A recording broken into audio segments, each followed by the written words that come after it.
آج میں یہ تقریر کرنا چاہتا ہوں کہ اولاد کا کیا حق ہے.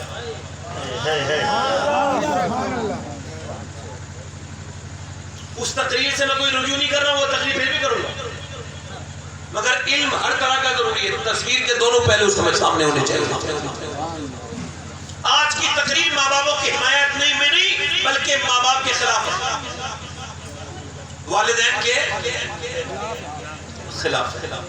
اگر آپ نے اپنے گھر کے باغیچے میں، پارک میں اگر آپ نے ببول بویا ہے تو وہ بڑے ہو کے پھر کیا بنے گا؟ کیا آپ امید رکھ سکتے ہیں کہ اس کے اوپر سے جو ہے وہ آم اترنے لگیں گے یا پھر اس کے اندر سے جو ہے وہ امرود اترنے لگیں گے؟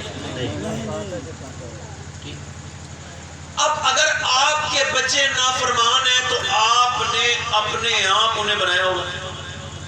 ویسے میں دونوں بات کرتا ہوں، ویسے کچھ ایسا ہوتا ہے بڑے بڑے نیکوں کی اولاد بھی خراب ہو جاتی ہے، مگر اکثریت جو ہے وہ اسی طرف ہے کہ کون سی ایسی خاص وجہ ہے، کیا وجہ ہے ایسی. یہ کو کم کر کے آواز بڑھائیں، ریپیٹ کم کریں. مائک بہت اچھا ہے آپ کا، میں نے زیادہ لمبی آج تقریر نہیں کروں گا، محدود وقت میں کروں گا. توجہ کریں میری بات میں. میں آپ سے عرض کر رہا تھا کہ آخر وجہ کیا ہے کہ آپ ادھر بھی جاتے ہیں ادھر بھی جاتے ہیں، یہ بھی سوچتے ہیں وہ بھی سوچتے ہیں، میاں کے پاس جاتے ہیں، تعویذ لینا چاہتے ہیں، لوگوں کو سمجھانا چاہتے ہیں، اسکول میں بچوں کو بھیجنا چاہتے ہیں کہ آپ کے بچے آپ کے فرما بردار بن جائیں. آپ کی یہ حتی الامکان کوشش ہے کہ آپ کا بچہ اچھے اسکول میں جائے گا، اچھا بنے گا، مگر ایسا ہوتا نہیں. اکثر انگلش میڈیم کے پڑھنے والے بچے ماں باپوں کو بالکل چھوڑ ہی دیتے ہیں. سب کی بات نہیں کر رہا ہوں مگر اکثریت یہی ہے. تو کیا ہوا ایسا کہ اچھی تعلیم بھی دلوائی، اچھا کھلایا، اچھا پلایا، اچھا گھر، اچھا سب کچھ دیا، مگر وجہ کیا بنی کہ بچے نافرمان ہونے لگے؟ وجہ یہ بنی کہ حضرت سیدنا فضیل بن عیاض گھوڑے پہ نکل کے جا رہے ہیں اور گھوڑے پہ چلتے چلتے چلتے چلتے گھوڑا بدکنے لگا، شرارت کرنے لگا. یعنی آپ سمجھتے ہیں بدکنے کو سمجھتے ہیں، گھوڑا جو ہے تھوڑا پریشان کرنے لگا. تو آپ کو کیا کرنا چاہیے تھا؟ آپ کو یہ کرنا چاہیے تھا گھوڑے کو مارتے توڑتے یہ لگام کھینچتے یا اسے ٹھیک کرتے. نہیں، آپ نے گھوڑے کو چھوڑا، باندھا اور جا کر کے سجدے میں چلے گئے. اور سجدے میں جانے کے بعد آپ رونے لگے. کسی نے جب دیکھا تو دیکھنے کے بعد پوچھا سجدے کے جب فارغ ہوئے آپ بتائیں جب آپ کا گھوڑا پریشان کر رہا تھا تو آپ کو تو گھوڑے کو ٹھیک کرنا چاہیے تھا. آپ یہ سجدے میں جا کے نماز کیوں پڑھنے لگے؟ کہنے لگے مجھے اپنے آقا کی حدیث یاد آئی جب میرے گھوڑے نے مجھے پریشان کیا. کیا اللہ کے رسول ارشاد فرماتے ہیں کہ جب تم اپنے پروردگار کا کہنا ماننا بند کر دو گے، جب اس کے تم نافرمان ہو جاؤ گے، جب اس کے حکام کی تعمیل نہیں کرو گے، تکمیل نہیں کرو گے، جب اس کے حکم کو نہیں مانو گے، تو پھر جو تمہارے نیچے لوگ ہیں وہ تمہاری بات نہیں مانیں گے، وہ تمہیں پریشان کرنے لگیں گے. میں سمجھ گیا کہ ضرور میرا مالک مجھ سے ناراض ہے، تو میرا گھوڑا مجھ سے جو پریشان کر رہا ہے. تو میں سجدے میں جا کے بولا اے میرے پروردگار مجھ سے جو خطا ہو گئی ہے مجھے معاف کر دے میرے مالک، میرے پروردگار جو مجھ سے خطائیں ہو گئی ہے. کہتے جب میں نے اپنے رب سے معافی مانگ لی تو اب میرا گھوڑا بالکل ٹھیک ہو گیا. اس کا مطلب بالکل صاف ہے کہ جب بچے پریشان کرے، جب بیوی پریشان کرے، جب تمہارے نیچے والے لوگ تمہیں پریشان کرے تو تعویذ لینے مت جاؤ، وجہ کو تلاش مت کرو، بلکہ سجدے میں جاؤ، اللہ کے سامنے کہو وہ ہر شے پر قدرت رکھتا ہے، وہ پروردگار ہے. اس سے کہو مالک اگر تو مجھ سے ناراض ہے تو مجھ سے راضی ہو جا. میرا یقین ہے کہ جس سے اللہ راضی ہو جاتا ہے اس سے کائنات کی ہر چیز راضی ہو جاتی ہے. تکبیر، نعرہ رسالت، حضور سید صاحب قبلہ، نعرہ تکبیر، نعرہ رسالت. اب دیکھو اگر تم یہ دیکھ رہے ہو کہ تمہارے بچے تمہارا کہنا نہیں مان رہے تو دیکھو کہ تم اللہ کا کہنا مان رہے ہو. دیکھو تو توجہ تو کرو. بتائیں آپ جب باپ گالیاں دے رہے ہیں ماں کو بچے کی تو وہ گالیاں کہاں سے سیکھا؟ اچھا آپ نے کبھی دیکھا ہے کہ بھینس کے بچے کو کہ وہ 2 منٹ لگاتا ہو اپنی ماں کو پہچاننے میں؟ نہیں لگاتا نا. پیدا ہوا اٹھا جا کے دودھ پی لیا. مگر انسان کا بچہ روئے گا مگر ماں کو پکارے گا نہیں، آواز نہیں دے سکتا. ایک زمانے کے بعد ماں کو پہچانتا ہے. کیوں؟ جب پھر پہچاننے کے بعد بھی سوال کرتا ہے نا.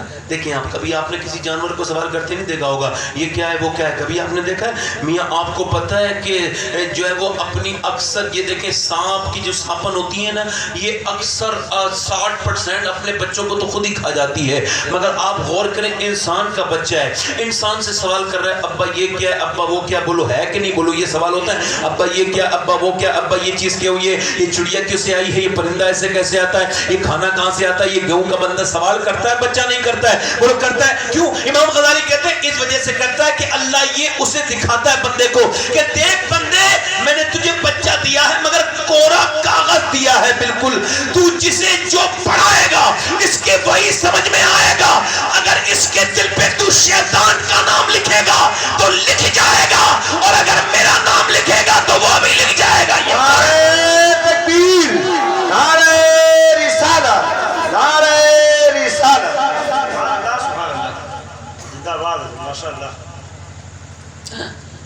اگر یہ بھی کرے گا تو وہ بھی کرے گا. ذرا اور توجہ کر میری طرف دھیان دے. مگر امی ماں باپ کیا کر رہے ہیں؟ جھگڑا کر رہے ہیں, مار رہے ہیں, توڑ رہے ہیں, ایک دوسرے کو گالیاں, یہ وہ, بچے کو مار رہے ہیں, بچے کو تھاڑ سے مار دیا. 7 سال تک تو بچے پہ ہاتھ نہیں اٹھانا چاہیے. 4 سال کی عمر تک اعلیٰ نے لکھا کہ بچے کو پڑھاؤ سکھاؤ. 4 سال کی عمر تک پہلے بسم اللہ خوانی ہو پھر اس کی پڑھائی شروع کرو. اب وہ 2.5 سال کا ہوا ہے تو بڑا سا بستہ اس کے پیچھے لگا ہوا ہے, بیچارہ بولنا جانتا نہیں, اسکول جا رہا ہے. ظلم نہیں ہے یہ؟ آپ نہیں سمجھتے ہو مگر ہم تو سمجھتے ہیں نا. توجہ کریں, بچہ ذرا دیکھیں, آپ توجہ کریں, یہ بات کیا ہے آپ دیکھیں, آپ بچہ کہاں سے دیکھیں, توجہ کریں میری طرف توجہ کریں. دیکھیں آپ کہ آج کل کیا ہوتا ہے, بچے کو مارا توڑا, ادھر سے ادھر سے ادھر سے. اچھا آپ بتائیں جسے آپ مار رہے ہیں کیا وہ آپ سے نفرت نہیں کرے گا؟ میں کتنا اچھا مقرر تقریر کرنے والا سب کچھ ہوں اور میں کسی دن کسی کو جھڑک دوں, بھاگ یہاں سے, بولو اسے کون سی بات یاد رہے گی؟ ساری زندگی کی تقریر یا میری جھڑک؟ اس کا مطلب بد اخلاقی بری چیز ہے, چاہے بچے کے ساتھ ہو. بچے کو مارنا توڑنا یہ ٹھیک نہیں ہے. ہاں جب وہ 7 سال کا ہو جائے تب سختی کا حکم ہے, اور 10 سال کا ہو جائے تو زیادہ سختی کا حکم ہے. مگر بچپن میں یہ تمہارا بچہ ہے بھائی, اس کا تھوڑا سا اس کا وہ کم کر سکتے ہیں, گونج کم کر دو, آواز سادہ کر دو بھائی. آپ بس اپنا مائک بس اتنا چالو رہے کہ میری آواز اس سے جاتی رہے, بس یہ زیادہ گونج نہ کرو بس, ٹھیک ہے, سمجھ رہے میری بات کو؟ نہیں یہ جو آ رہی ہے بات بیک نہیں آنی چاہیے. ایک آدمی بول رہا ہے تو ایک ہی کی آواز لگنی چاہیے. توجہ ہے کہ نہیں بھائی؟ میں کیا عرض کر رہا تھا کہ بچے سبحان اللہ. اب دیکھیں امام غزالی کہتے ہیں بچہ, اچھا آپ نے دیکھا ہوگا 99% مولوی مولانا اپنے ماں باپ کے فرما بردار ہوتے ہیں. بولے ہوتے ہیں کہ نہیں ہوتے ہیں؟ کوئی 1-2% ذلیل ہو تو اس کا تو ذکر نہیں کرنا چاہتے نا بے وقوف کا. 99% ہوتے ہیں. کیوں؟ چونکہ آپ ذرا توجہ کریں میری طرف, توجہ کریں, غور کریں. چونکہ ماں فرما بردار ہے تو بچے بھی. اچھا امام غزالی کہتے ہیں بچے کو گود میں لو اور اپنے بچے کو سکھاؤ. جب وہ 1 سال کا ہو, جب وہ ہلکے ہلکے بولنا سیکھے تو اسے اپنے پیٹ پہ بٹھا لو, یہ کرو وہ کرو, اسے سکھاؤ اللہ اللہ. اچھا وہ آدمی کیا سکھائے گا بھائی اپنے بچے کو جو گھر میں آیا تو بھی موبائل چلا رہا تھا, گیا تب بھی موبائل چلا رہا تھا. بچہ پھول سا خوبصورت پیارا بچہ باپ کے پاس آنا چاہتا ہے مگر باپ جاہل موبائل میں لگا ہوا ہے, اس کھلونے میں لگا ہوا ہے جو کہ ایک ٹوٹ جائے تو 1000 مل جائیں گے, اور اس کھلونے سے نہیں کھیل رہا کہ اگر ایک دنیا سے اڑ جائے تو پوری دنیا میں دوسرا نہیں ملے گا.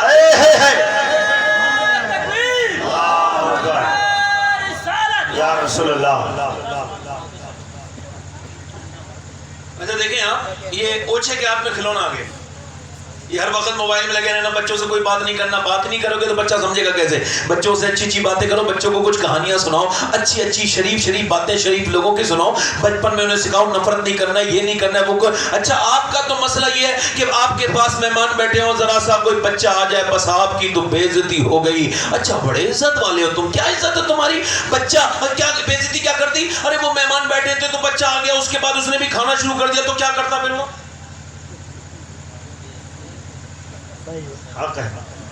بتائیں نا ذرا, مجھے بتائیں تو ذرا بھائی. بچہ جب آیا ہے, بچہ ہے, میٹھا رکھا ہے, ایسے پتہ ہے موقع اچھا ہے, اب وہ نہیں کھائے گا تو کیا کرے گا بتائیں؟ اب اگر وہ نہیں کھائے گا، اچھا وہ باپ کے پاس جا رہا ہے تو کون سی برائی ہے؟ آپ کے اوپر بیٹھ رہا ہے، بی بی سی کہا اسے روکا کرو، مہمانوں کے سامنے جانا چاہیے. وہ جو آیا نا وہ اس سے بڑا جاہل ہے، یار ان کے تو بچے ٹھیک نہیں. اچھا تم کتنے ٹھیک ہو؟ یہ سب جہالت ہے معاشرے میں. کائنات کا سب سے بڑا عزت والا میرا آقا و رسول مدینے والا، جسے اللہ نے اتنی عزت بخشی کہ پوری دنیا دعویٰ کرتی ہے کہ خدا ہے. ہر نبی نے دعویٰ کیا خدا ہے، مگر دلیل کسی کے پاس کوئی نہیں ہے. میرا نبی کے علاوہ دلیل ہے کہ جب وہ یہ کہتا ہے خدا ہے، کوئی پوچھے آپ کو کیسے پتا تو وہ کہتا ہے میں نے اپنی آنکھوں سے دیکھا ہے. تکبیر، نعرہ رسالت، حضور سید صاحب قبلہ، نعرہ تکبیر، نعرہ رسالت. تیرے آگے یوں ہیں دبے لچے فصحا رب کے بڑے بڑے، ہے کسی کی ماں نے دودھ پلایا جو نبی پاک کے سامنے بول جائے. بڑے بڑے تلواریں جھکی رہتی ہیں پیغمبر کے سامنے، مگر میاں مسجد میں ہیں. مسجد میں ہے میاں، ایک دروازہ کھلا ہوا ہے چھوٹا سا، ادھر دروازہ چھوٹا ہوا کھلا ہوا ہے، اور اس دروازے سے روز یہی ہوتا ہے کبھی ایک نواسا آ جاتا ہے، کبھی نواسی آ جاتی ہے. ایک نواسا آ کے اوپر سے بیٹھ گیا. اچھا بیٹھ گیا اوپر سجدے کی حالت میں، تو نبی نے یہ نہیں فرمایا، یہ نہیں کہا گرا دیا ہو اسے، نہیں نہیں، یہ بھی نہیں کیا کہ بعد میں گئے ہوں اور جا کر کے کہا فاطمہ اپنے بچے کو روکتی کیوں نہیں ہے. اچھا دیکھیں بلکہ ایک مرتبہ تقریر کر رہے ہیں تو امام حسن 2-3 سال کے ہیں، بالکل لڑکھڑاتے قدموں سے نا نا نا نا تقریر شروع ہو گئی نا. اچھا تقریر کے وقت میں کوئی میں وہ خود تقریر کرتا ہوں، مجھے احساس ہے جب کوئی اٹھتا بیٹھتا ہے تو مجھے بڑی تکلیف ہوتی ہے، مگر میرے نبی کا اخلاق تو دیکھو. حضور تقریر کر رہے ہیں، تقریر کرتے کرتے بچہ آ گیا. اچھا پیغمبر تقریر کر رہے ہیں، ہزاروں لوگ بیٹھے، پورے کم سے کم 15-20 ہزار لوگ بیٹھے تقریر سن رہے ہیں، مگر آقا و رسول نے دیکھا کہ میرا نواسا نیچے سے آ رہا ہے. حضور نیچے اترے، 3 صف آگے بڑھے، حضور نے اپنے نواسے کو اٹھایا اور پیار کیا اور بہت دیر تک پھر نواسے کو بات کرتے رہے. پھر اپنے قریب میں بٹھالا، پھر پیار کیا. پھر دوسرے دن بھی ایسے ہی ہوا، پھر تیسری بار بھی ایسے ہوا. ایک صاحب نے کہا آپ جتنا اپنے بچوں سے پیار کرتے ہیں اتنا میں تو نہیں کرتا. حضور نے فرمایا میں کیا کروں جو تیرے دل میں اللہ نے محبت نہیں رکھی، رحم نہیں رکھا. حضور فرماتے بچوں پہ پیار آنا یہ اللہ کی طرف سے ہے. بولو کس کی طرف سے ہے؟ اللہ کی طرف سے ہے بچوں پہ پیار آنا. اچھا ایک مرتبہ بھی نہیں کہا فاطمہ اپنے بچوں کو روکتی کیوں نہیں ہے، یہ نماز پڑھتے ہوئے میرے سامنے آ جاتے ہیں، میں تقریر کرتا ہوں تو حسن آ جاتا ہے، میں نماز پڑھتا ہوں تو حسین اوپر آ کے بیٹھ جاتا ہے. اچھا اللہ نے بھی ایک مرتبہ بھی نہیں کہا محبوب یہ کیا مسئلہ ہے، یہ آپ اپنے نمازوں کو روکتے کیوں نہیں ہے، یہ نماز کی حالت میں کیوں آتے؟ نہیں نہیں، بلکہ اللہ کے حکم سے یہ ہوا اے میرے محبوب جب آپ کا نواسا آئے تو آپ سجدے کو لمبا کر دیں، جب آپ کا نواسا آئے تو آپ اپنی تقریر روک کے نواسے کو اٹھائیں تاکہ لوگوں کو پتہ لگے کہ اولاد کو پالا کیسے جاتا ہے. نعرہ تکبیر، نعرہ رسالت، حضور سید صاحب قبلہ. زندہ باد زندہ باد. بچہ گود میں، اچھا بچہ گود میں تو آپ جب بچے کو لے کے کہیں گے اللہ اللہ اللہ اللہ. 1 سال کا بچہ تجربہ، اگر میں ریپیٹ بھی کر رہا ہوں تو پھر بھی سن لیجیے. بچہ اگر 1 سال کا تجربہ کرنا، آپ اسے گود میں لے کے کہنا اللہ اللہ اللہ اللہ اللہ اللہ اللہ. اب بچہ اللہ اللہ نہیں کہے گا، بچہ کہے گا ابا ابا ابا ابا ابا. آپ کہہ رہے ہیں اللہ اللہ اللہ، وہ کہہ رہے ہیں ابا ابا ابا. تجربہ کریں اور غور کریں. آپ کہہ رہے ہیں اللہ اللہ، وہ کہہ رہے ہیں ابا. اللہ فرماتا ہے وہ کہتا تھوڑی ہے، امام غزالی کہتے ہیں وہ کہتا تھوڑی، اللہ اس سے کہتا ہے کہ دیکھ بندے تو نے اپنے بیٹے کو میرا نام سکھایا تو میں نے اسے تیرا نام سکھایا ہے. نعرہ تکبیر، نعرہ رسالت، حضور سید صاحب قبلہ. ارے بولو تو صحیح ذرا یار، بولو تو صحیح. اتنی رات میں تقریر کر رہا ہوں پھر بھی نہیں بول رہے ہیں، بولے ذرا سبحان اللہ. توجہ کریں. مائیں نیک تو بچے پہلے، باپ نیک تو بچہ نیک. اچھا مجھے بتائیں باپ جب فلم دیکھے گا باپ بیٹے کے سامنے تو بیٹا کیا دیکھے گا؟ یہ جتنے کھڑے ہو کے پیشاب کرتے ہیں ان کے کانوں میں لیڈ لگی رہتی ہے لڑکوں کے، یہ ان پہ ان کے کوئی کمی نہیں ہے. ان کی ماؤں سے پوچھو جب یہ پیٹ میں تھے تو فلمیں دیکھی تھی کہ نہیں دیکھی تھی، خدا کی قسم کھا کر پوچھ لینا. کیونکہ ماں کی ایکٹیویٹی کا اثر بچوں پہ پڑتا ہے. سمجھ رہے؟ توجہ. ایک بچہ دلی میں آیا ہے قرآن پڑھنے، قرآن پڑھتے پڑھتے پڑھتے پڑھتے اس نے کہا بھائی بس اعوذ شروع کی، بسم اللہ شروع کی، اور بچے سے قرآن پڑھنا شروع کیا، ایک سپارہ پڑھ دیا، دوسرا پڑھ دیا، تیسرا کا حافظ ہے اور مجھ سے بسم اللہ کا لے کے جو ہے وہ پہلا سپارہ لے کے بیٹھا ہے میرے پاس، تو یہ سیکھنے آیا تھا بیٹے جب تو اتنا بڑا حافظ ہے تو میرے پاس کیوں آیا؟ تو بچہ کہنے لگا مولانا صاحب بات یہ کہ میری ماں 18 پاروں کی ہی حافظ ہے اور وہ 18 پارے ہی پڑھتی تھی۔ اللہ اکبر اللہ اکبر، میں نے اپنی ماں سے یہ قرآن سیکھ لیا ہے، پیٹ کے اندر یاد کیا ہے۔ اس بچے کا نام قطب الدین بختیار کاکی ہے۔ ایک بات میں آپ کو بتاؤں ذرا غور کریں، توجہ کریں، اگر ڈاکٹر کے پاس جب ماں جاتی ہے پریگننٹ مومنٹ میں جاتی ہے، جب حالت حمل میں جاتی ہے، جب گربھ اوستھا میں جاتی ہے تو وہ کہتا ہے گرم چیز کھاؤ گی تو بچے پہ اثر ہوگا، گرم چیز مت کھانا، وہ کہتی ہے یہ نہیں کھانا وہ نہیں کھانا وہ نہیں کھانا، ڈاکٹر کہتا ہے کہ تمہیں آئرن کے لیے جو ہے وہ سیب کھانا ہے، یہ کھانا ہے وہ کھانا ہے۔ اچھا تم سنو، اگر تم آئرن کے لیے سیب کھاؤ اور اگر تمہیں جو ہے وہ اس کے اندر جو ہے اس کے اندر وٹامن ڈی بڑھانا ہے تو تمہیں جو ہے امرود کھانا ہے، تمہیں زیادہ سنترے کھانے۔ مجھے بتاؤ ماں کے پیٹ میں بچہ ہے، ماں جب اللہ کا بنایا ہوا سیب سنترا کھا رہی ہے تو بچے پہ اثر ہو رہا ہے، تو کیا ماں اللہ کا کلام قرآن پڑھے گی تو کیا بچے پہ اثر نہیں ہوگا؟ زندہ باد زندہ باد۔ بولو تو صحیح بھائی، ہوگا کہ نہیں ہوگا اثر؟ جب وہ قرآن پڑھے گی تو اثر، میری کافی بہنیں بیٹھی ہیں، اثر ہوگا کہ نہیں ہوگا بھائی؟ ہوگا کہ نہیں ہوگا کہ نہیں ہوگا نا؟